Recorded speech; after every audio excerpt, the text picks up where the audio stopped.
Hi, everybody. Welcome to Charleston Animal Society's Facebook and YouTube page. So excited to have you here today. I'm Dan Crossie, along with Kay Hyman. And Kay, we're going to talk about a sad case that we're currently dealing with, right? A dog named Lou. Can you tell us a little bit about Lou? Absolutely.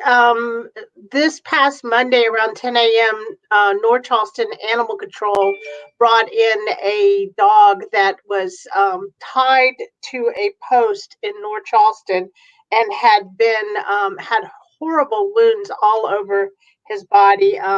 He has one major wound on his shoulder, as you can see in that image there, that is pretty significant, as well as puncture wounds throughout his body. But all the while he was being examined by our team, right there you're looking at him being, he's been sedated and they are now cleaning his wound. But the entire time that he arrived at the shelter, his body was wagging.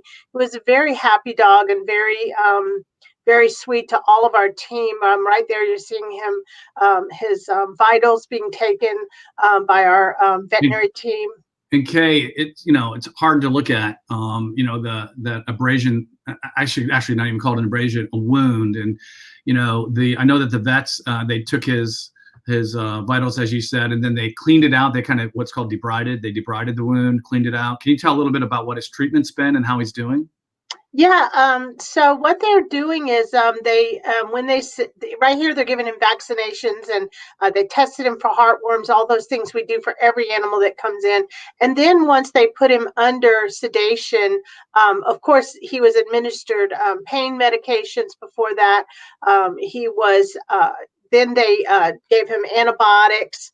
And the reason that the wound is kind of problematic is that it's open. They couldn't do surgery to seal it because there are no flaps of skin to do that. So it's going to be an open wound, and they're hoping they don't have to put drains in it.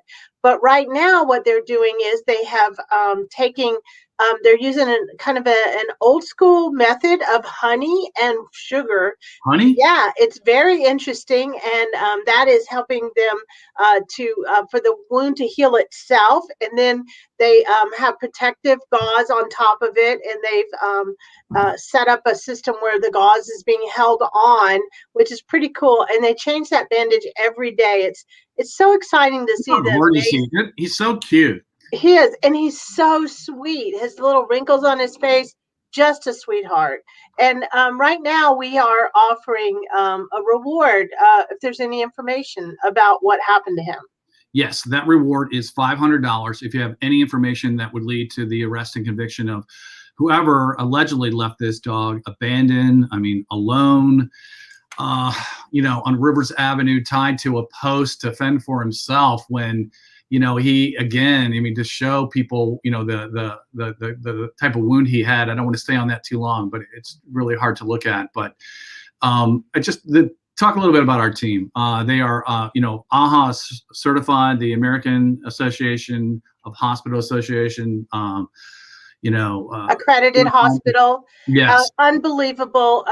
You never know. I can walk to the back and they will have to remove an eye from an animal that comes in with an injured eye, or they may be actually amputating a leg. We never know what is happening in our amazing hospital at the Charleston Animal Society.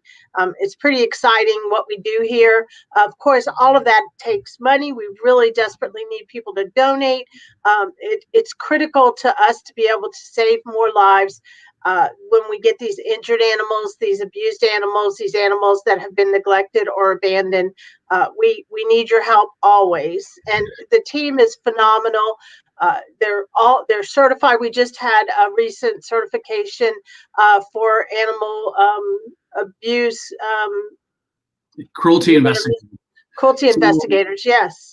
So statewide, there are only a select number of people who are actual cruelty investigators. And Charleston Animal Society, recently we were fortunate enough to host a national group that came in. They're called East now, I believe, and they trained folks. So we had people from all over the country and all over the state, animal control officers, but also a number of our folks went. I believe 4 to 5 of our folks went and are now certified cruelty investigators from our staff. So we're very proud of that. But back to Lou, because I know people, that's why they were tuning in. North Charleston is investigating this. The Animal Control Officers group is investigating this. So we're hoping that if you have a lead, you can call North Charleston, let them know what you know. The dispatch number for animal control, if you need it for whatever reason, is 843-743-7200, and that's the Charleston County area-wide. They will transfer your call to whichever animal control agency you need to talk to. But these cases, many times over the years, they come through and we just never get any kind of results. I know the officer went back to the neighborhood and tried to find out some information, but really hit brick walls each time he tried to find out. So if there's someone out there maybe was commuting and they saw this dog or saw someone tying it up, any information is helpful. Any information maybe you drove by right at the right time when the person who perhaps allegedly left this animal was driving away, and you maybe caught a license plate. No one ever knows. So any phone call is always very, very appreciated, I know, in these kinds of cases. Kay, it's been great talking to you today. Thanks for all the work that you do, of course, for the Animal Society. And let's hope we can finally, but again, just so we leave people kind of on an up note, let me show his photo one more time for everybody. Tell us how he's doing. He's doing great. His attitude is great. He's a super sweet dog, and of course his bandages are being changed every day. I feel sure by the end of the week we're going to have a really great image of his wound and the way that it's healing. So we'll keep you up to date on that. Just follow the post that's already on our page right below this one. Absolutely. And again, Lou was found alone. He was tied to a pole in North Charleston on Monday. North Charleston Animal Control, they are investigating it as an alleged case of abandonment. If you have any information, Kay, can you give that number one more time, and then we'll 843-743-7200. That is the dispatch number for animal control here in Charleston, South Carolina. All right. Thank you, everybody. Thanks for tuning in on YouTube and also on our Facebook page. If you don't follow us, please like us on Facebook. Also, like and subscribe on our YouTube page. Take care, everybody. Thank you. Bye-bye.